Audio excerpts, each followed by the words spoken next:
एक छोटे से गांव में सीमा नाम की एक बेवा विधवा औरत अपने बेटे रवि के साथ रहती थी।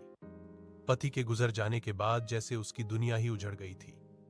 घर में न पैसा था न कोई सहारा, लेकिन उसके पास एक चीज थी, हिम्मत और अपने बेटे के लिए सपना। हर सुबह सीमा दूसरों के खेतों में काम करने निकल जाती थी।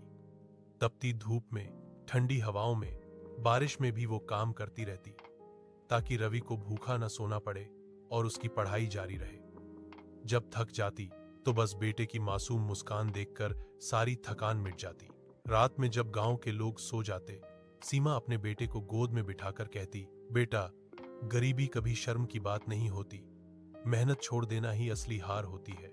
रवि माँ की बातें ध्यान से सुनता और सोचता कि उसे अपनी माँ के सपने पूरे करने हैं। गांव के लोग सीमा का मजाक उड़ाते थे, अरे सीमा, बेटा पढ़ लिख कर क्या करेगा।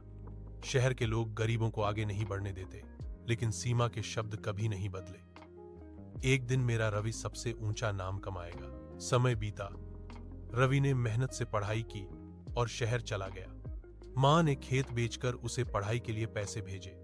कई सालों तक रवि ने संघर्ष किया, कभी पैसे खत्म हो जाते, कभी लोग धोखा दे देते, लेकिन जब भी वह टूटने लगता, मां का चेहरा याद आता और वो फिर उठ खड़ा होता। धीरे धीरे उसने एक छोटी सी कंपनी शुरू की। मेहनत, ईमानदारी और मां के संस्कारों ने उसे सफलता की राह पर ला खड़ा किया। कुछ ही सालों में वह कंपनी एक बड़ी बिजनेस फर्म बन गई। फिर एक दिन रवि ने अपनी मां को गांव से शहर बुलाया। नई बिल्डिंग, शानदार दफ्तर और सैकड़ों लोग काम कर रहे थे। सबकी नजरें उस बूढ़ी औरत पर थीं, जो सादे कपड़ों में आई थी, पर जिसके चेहरे